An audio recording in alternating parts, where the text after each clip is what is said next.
Behind these walls lies a world few will ever see, a world of silence, violence, and survival. But prison is more than punishment. It's a mirror of who we are as society. Some are broken, some are reborn, and some are never the same again. This is the untold truth of life behind bars. Behind these walls, time moves differently. Minutes feel like hours, days blur into weeks, and months stretch endlessly into years. For those who live here, freedom is not just distant, it is almost unimaginable. This is not just a prison. It is a world of its own, governed by rules, routines, and hierarchies that shape every single moment of life. From the outside, people see only concrete walls, barbed wire, and guarded gates. But inside, there exists an entire society. A society built by those who have lost their liberty. A place where survival depends not only on strength but on adaptability, resilience, and sometimes alliances that can mean the difference between life and death. Every day begins the same. Before dawn breaks, the heavy sound of keys turning echoes down the corridors. Doors slam, guards shout, and the prisoners awaken to a world that rarely changes. Roll call begins. Hundreds of men, or sometimes women, stand shoulder to shoulder in silence, waiting to be counted. No matter who they were on the outside, a student, a father, a worker, or a criminal kingpin. Here, they are all reduced to a number. The prison routine is strict, yet monotonous. Meals are served at set hours, often simple, tasteless, and never enough. Cells are cramped, sometimes holding twice the number of inmates they were built for. Privacy does not exist. Conversations, arguments, laughter, and sometimes cries all overlap in a constant noise that never fully disappears. But behind this routine lies a different reality, the hidden rules of prison life. There's the official system, run by the guards and the warden. And then there is the unofficial one, controlled by the inmates themselves. Inside, respect must be earned. Alliances are formed, gangs rise and fall, and reputations become currency. A wrong look, a careless word, or an unpaid debt can spark violence. Yet, not everything is conflict. Some prisoners find ways to survive by creating their own rhythm. They read, if books are available. They draw, write letters, or carve small items from scraps of wood. Others focus on fitness, turning narrow spaces into makeshift gyms. For many, these small routines are not just distractions. They are lifelines, fragile threads of sanity in an environment designed to strip it away. Then there are the human stories. Each prisoner carries a past. Some admit their crimes with regret. Others insist on their innocence. Some are first-time offenders, caught in a moment of weakness. Others are hardened by years of violence, carrying reputations that preceded their imprisonment. Together, they form a diverse but fragile community, constantly negotiating coexistence within the walls that confine them. Outside the cells, the guards play their own role. Some see their work as duty, keeping order in a volatile environment. Others abuse the power they hold, turning control into domination. Trust between guards and prisoners is rare, often replaced by suspicion and fear. Above all, prison is not only a place of confinement, it is a place of transformation. For some, it becomes a school of crime, where they learn more dangerous skills and forge connections with gangs. For others, it is a place of reflection, where guilt, shame, or simply time itself pushes them to reconsider the paths that led them here. And in every corner of this hidden world, the same question lingers. What does freedom mean when you no longer have it? Mourning in prison begins with the same ritual, repeated day after day, year after year. The metallic clang of the cell doors opening cuts through the silence. Guards patrol the corridors, shouting commands that echo against concrete walls. Prisoners step out into the hallway for roll call, eyes heavy with fatigue, some staring blankly into space, others alert and cautious. Breakfast follows, but it is rarely enough to satisfy hunger. A piece of bread, sometimes stale, a cup of watered-down porridge, maybe a small portion of beans. Meals are not about nutrition or comfort here. They are simply a way to keep bodies functioning. Those with money or outside support can buy extras from the prison canteen or barter with others for better food. But for many, survival means accepting whatever's placed in front of them. After breakfast, prisoners are sent to different routines depending on the institution. Some prisons enforce labor, with inmates working in fields, workshops, or cleaning crews. Others allow education programs, though limited. But in overcrowded facilities, many inmates spend long stretches locked inside their cells, waiting, doing nothing. Time becomes both the enemy and the constant companion. Within the walls, a hierarchy exists. Every prison has its leaders, not appointed by the administration, but by force, influence, and fear. Gangs control much of daily life. They dictate who sits where, who sleeps in which corner of the cell, and who owes protection money. For newcomers, survival often means choosing sides quickly. Refusing to align with a group can mean vulnerability, but choosing the wrong one can be equally dangerous. Violence is never far away. A minor dispute over food, a debt unpaid, or even a careless glance can erupt into a fight. Weapons, though forbidden, find their way inside, sharpened pieces of metal, broken glass, or even makeshift tools carved from plastic. Guards intervene when they can, but often they arrive too late. Within seconds, fights can turn deadly. Yet even in this world of constant tension, prisoners carve out routines that help them endure. Some dedicate themselves to physical fitness, performing endless push-ups, sit-ups, and squats in narrow cell blocks. Their bodies become their armor, a silent warning to others not to test them. Others escape into books, reading anything they can find, novels, religious texts, or even old newspapers pass from hand to hand until the pages fall apart. Religion also plays a powerful role behind bars. Inmates gather in small groups to pray, to sing hymns, or to read sacred scriptures.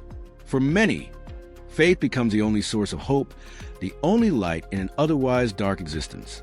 Religious leaders, whether official chaplains or respected inmates, often hold influence, offering guidance and sometimes even mediating conflicts. But the most difficult moments come when the cell doors close again. Nights in prison stretch endlessly. In overcrowded facilities, inmates lie shoulder to shoulder on thin mattresses or bare floors. The air grows thick and suffocating, filled with the sound of breathing, coughing, and restless movements. For many, sleep is shallow, broken by noise, fear, or nightmares. Isolation is another form of punishment within punishment. Solitary confinement strips away even the little human contact that exists in regular prison life. A man alone in a tiny cell, with nothing but silence and his own thoughts, can begin to unravel within days. Some spend weeks or even months in isolation, emerging withdrawn, broken, or deeply scarred. Still, not all stories within prison are defined by violence and despair. Some men find unexpected strength. They learn new skills in workshops, study for exams, or even paint murals on the cold prison walls. For them, confinement becomes a test of endurance and transformation. But for every story of resilience, there are others of collapse. Prison is a place where time either rebuilds you or slowly erodes you. And behind all of this, the same question whispers through the corridors. When the gates finally open, will these men and women walk out changed for the better or hardened forever by the world they survived inside? Prison is not only walls, fences, and locked doors. It is also a battle of the mind. For many inmates, the hardest punishment is not the labor, not the food, not even the violence. It is time itself. Time becomes an enemy here. Days stretch endlessly, each one identical to the last. Weeks blur into months, months into years. For those serving long sentences, the calendar loses meaning. Birthdays, holidays, even seasons pass unnoticed. What once defined life. Family dinners, work routines, simple freedoms like walking through a park, all vanish into memory. Prison does not just confine the body.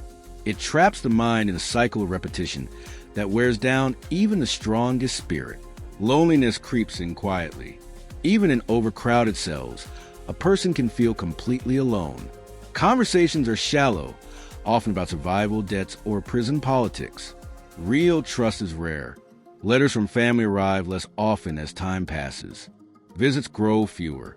Some prisoners describe it as a slow fading. Loved ones moving on with their lives while they remain frozen in place. For many, this abandonment hurts more than the sentence itself. Isolation can break a man. In solitary confinement, the silence becomes unbearable. No voices, no touch, no movement beyond four cold walls. Prisoners count the cracks in the ceiling, whisper to themselves, or tap messages through walls hoping anyone will answer. Some emerge hardened, others broken. The mind, deprived of contact, begins to wander into dangerous places. Mental illness is a silent epidemic inside prisons. Depression, anxiety, and paranoia grow like shadows in the corners of cells. For some, violence becomes an outlet. For others, self-harm. Suicide is not uncommon, especially among those with no hope of release. Guards witness it often but rarely speak of it. Inmates carry the weight silently, knowing that weakness can be exploited. Yet, even here, the human spirit fights back. Some prisoners cling to hope, no matter how small. A photograph of a child taped to the wall. A prayer whispered before sleep. A journal written in secret. Small acts of resistance against despair. These little rituals, though fragile, keep many alive. There are also moments of unexpected humanity. A prisoner sharing food with another who has nothing. A group coming together to protect a newcomer from violence. In these rare instances, prison becomes not just a place of punishment, but also a strange reminder that even in the darkest places, compassion can still survive. But for many, prison changes who they are forever. Some men, once quiet, become hardened leaders inside. Others, once violent, learn humility after years of reflection. And still others, unable to bear the weight, sink deeper into anger and despair. What makes the difference? Often, it is support from outside. A family that visits, a friend who writes letters, a child who still calls him father or mother. That thread of connection to the world beyond the walls can mean everything. Without it, prison becomes not just a sentence, but a slow disappearance. Inside these walls, a simple truth emerges. Prison does not treat everyone the same. It breaks some, reshapes others, and leaves all forever marked by the experience. And still, the question echoes through every cell, through every sleepless night. When freedom finally comes, will the world outside welcome them back, or has the prison followed them forever? Every prison holds not just numbers, but names. And behind each name is a story. Some are stories of crime and consequence, others of tragedy and circumstance. Together, they weave the human fabric of prison life. Take the story of David, a first-time offender. Before prison, he was an ordinary young man, working small jobs, struggling to provide for his family. One bad decision, stealing a car with a group of friends, changed everything. Caught, charged, and sentenced, he entered prison for the first time at the age of 21. For David, the first weeks inside were terrifying. The noise, the violence, the unspoken rules, all of it crushed him. He kept to himself, avoided eye contact, and tried to stay invisible. But prison doesn't allow invisibility. Soon he was forced to choose, align with a group or risk being alone. Slowly, he adapted, learned the codes, and found survival strategies. But deep inside, he still carries the hope of starting fresh once free. His greatest fear is that prison will change him into someone his family no longer recognizes. Then there is Marcus, a man hardened long before entering these walls. A gang leader on the outside, he came into prison with a reputation that preceded him. Here, his name carries weight. Other inmates look to him for protection or fear his anger. Marcus controls contraband, settles disputes, and enforces his own order. For him, prison is just another battlefield, another territory to control. He has connections, influence, and respect, but also enemies. At night, when the noise fades and he is left alone with his thoughts, Marcus admits, only to himself, that power here is fragile. One wrong move, one betrayal, and it can all vanish. His story reflects the darker reality. For some, prison doesn't reform. It simply shifts the stage of the same game. And then there is Samuel, a man who swears he should not even be here. He has spent 10 years behind bars for a crime he insists he didn't commit. Every day, he writes letters to lawyers, to courts, to anyone who might listen. His cell walls are covered with documents, appeals, and handwritten notes. The system moves slowly, and Samuel remains trapped inside it. His bitterness grows, but so does his resilience. Unlike others, he refuses to adapt fully to prison life. To him, adapting would mean accepting, and accepting would mean surrendering to injustice. He clings to hope that one day the truth will be revealed. His greatest fear is not spending years in prison, but being forgotten by the world outside. There are countless more stories like these. Young men who enter for petty crimes and came out hardened by violence. Older prisoners who regret wasted years, wishing for a second chance they may never get. Some who use prison as a time of reflection, finding religion, art, or education. And others who drown in despair, their lives swallowed by walls they will never escape. Each story reveals a different truth about prison. It is not the same punishment for all. For some, it is a chance at redemption. For others, a school of crime. For many, it is simply a slow erosion of self. And yet, no matter how different their crimes or circumstances, all prisoners share one reality. The world outside continues without them. Children grow up, parents age, friends move on, and the longer the sentence, the harder it is to imagine a life beyond the gates. The question remains, when the cell door finally opens, who will walk out? The same person who entered, or someone completely transformed by the years inside? Prison sentences are never served by one person alone. Every inmate carries with them invisible prisoners, their families, their children, their loved ones who live with the absence, the shame, and the silence. For a mother whose son is locked away, each day begins with the same question. Is he safe? Letters bring some comfort. Phone calls even more. But nothing replaces the presence of a loved one at the dinner table.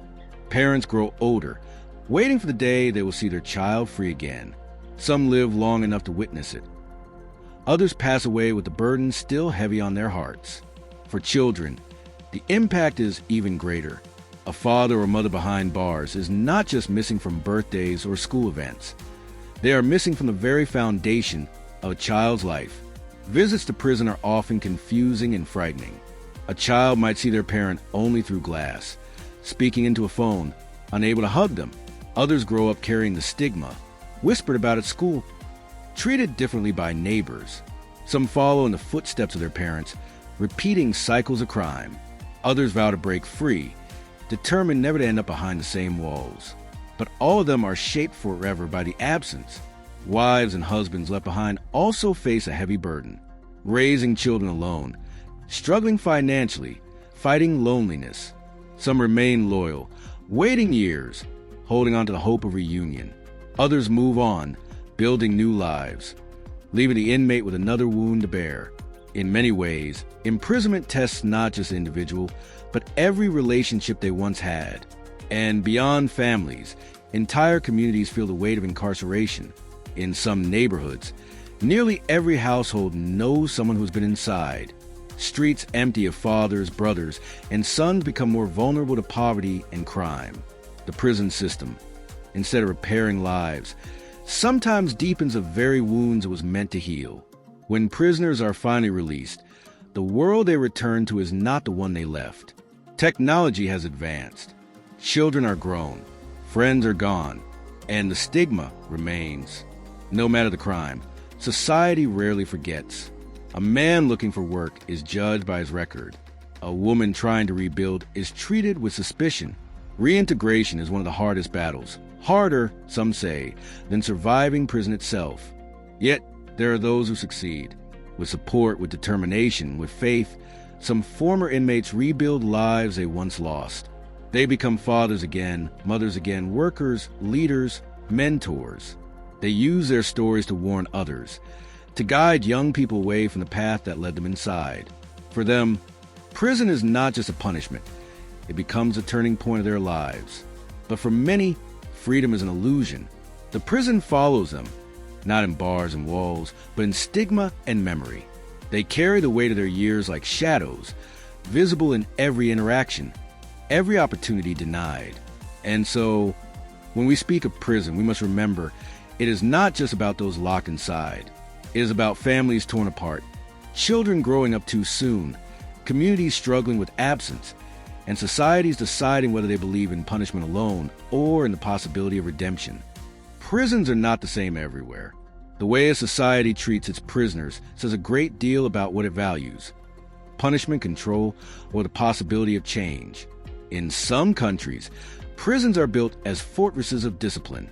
Harsh, overcrowded, and violent, they are designed to break the spirit. In these systems, inmates spend most of their time locked in cramped cells, with little opportunity for work, education, or rehabilitation. The philosophy is simple: a crime deserves suffering. But critics argue that such prisons do not reduce crime. They only harden those inside, ensuring that many will return once released. Contrast this with places where prisons are seen not only as punishment, but also as a chance to rebuild lives. In countries like Norway, prisons are strikingly different. Cells resemble small dorm rooms, sometimes with windows, desks, and private bathrooms. Inmates cook their own meals, pursue education, and are encouraged to prepare for life outside. Guards are trained not just as enforcers, but as mentors and counselors. The result? Norway has one of the lowest reoffending rates in the world. The philosophy here is clear. Most prisoners will one day return to society. So society must decide who it wants them to be when they come back. Then there are prisons in developing nations, where poverty shapes everything. Facilities built for hundreds hold thousands. Basic needs like food, water, and medicine are scarce. Inmates sleep shoulder to shoulder. Disease spreads quickly, and survival depends not on rules but on alliances and power. Here, punishment is not the sentence itself, but the very conditions of daily life. Families must often bring food to their imprisoned relatives because the state provides little. For many, prison becomes a place where survival instincts are tested to their limits. In the United States, the prison system has grown into one of the largest in the world. With millions incarcerated, it reflects deep social and economic divides. Private prisons, long sentences, and a focus on punishment have created a cycle where many struggle to escape once inside. Entire generations in certain communities grow up familiar with the reality of incarceration. Yet, alongside this harshness, there are also programs, education, therapy, vocational training, that attempt to offer inmates a way forward. The system is vast, complex, and deeply debated. Across Asia, some prisons are strict and militaristic, with rigid routines and heavy discipline. Inmates march, work long hours, and live under constant surveillance. In others, corruption plays a major role, where money can buy comfort, influence, or even early release. Justice in these places is often unequal, and prison becomes an extension of the power structures outside. These global differences reveal one truth: prison is never just a building. It is a reflection of the society that created it. Some societies see crime as a failure to be punished. Others see it as a wound to be healed. And the lives of prisoners, whether broken or rebuilt, depend entirely on which philosophy prevails. Yet, despite these contrasts, one experience is universal: the longing for freedom. Whether in a cramped, violent cell or a rehabilitative dormitory, every inmate counts the days, measures the years, and dreams of life beyond the gates.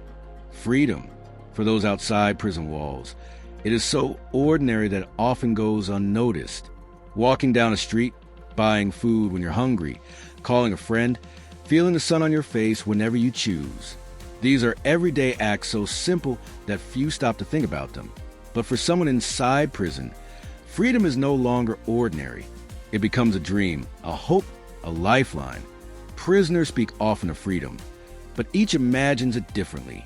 For some, it is the warmth of family, holding their children, sitting with parents, or simply hearing laughter in their own home again. For others, freedom is about choice, the ability to decide when to wake up, what to eat, where to go. In prison, every decision is made by someone else. To make choices again is to feel human again.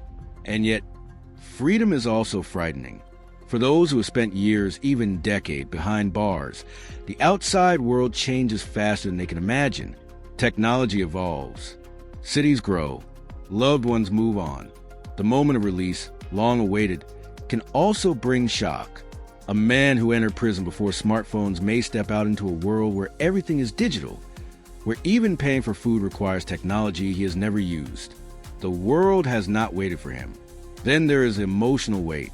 Freedom after years of confinement feels overwhelming. The first breath of air without bars, the first step without guards.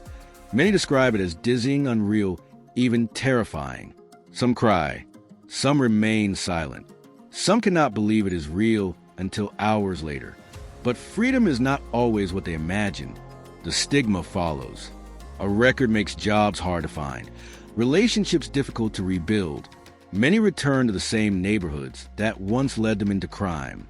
The temptation, the old habits, the same struggles, all wait outside the gates.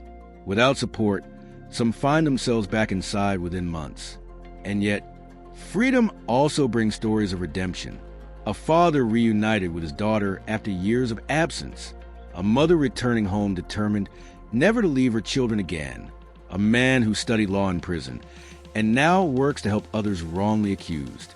For these individuals, freedom becomes more than release. It becomes rebirth. Still, whether it heals or hurts, freedom remains the one dream that unites every prisoner. No matter how hardened, no matter how broken, every person behind bars counts the days until that gate opens. And in those moments, whether they walk out with hope, with fear, or with nothing at all, they all share one truth. Nothing in life is more precious than freedom. Prison is often described as a place of stone and steel, of walls and gates. But in truth, it is far more than that. It is a place where time itself is reshaped, where days stretch into years, where silence can scream louder than violence, and where the human spirit is tested in ways most can never imagine. Inside, we have seen lives broken by loneliness, hardened by power struggles, or consumed by despair. Yet we have also witnessed resilience, hope, and transformation. We have met the first-time offender, overwhelmed but still clinging to dreams of redemption. The hardened gang leader, ruling with fear while quietly haunted by fragility. The wrongly accused, battling not just confinement but injustice itself. Each story different, yet bound by the same reality. Prison changes everyone, but the impact of prison does not stop at its gates. Families carry the weight of absence. Children grow up with missing parents, and communities bear scars that last generations. Imprisonment is not a sentence served by one person alone. It is shared silently by everyone connected to them. Around the world, we see prisons that punish harshly, leaving men and women more broken than before. And we see prisons that try to heal, offering education, purpose, and the possibility of a second chance. These differences reveal not only how societies treat crime, but how they view humanity itself. Do we believe in punishment alone, or do we believe in change? And then there's freedom, the dream that carries every prisoner through the endless repetition of days.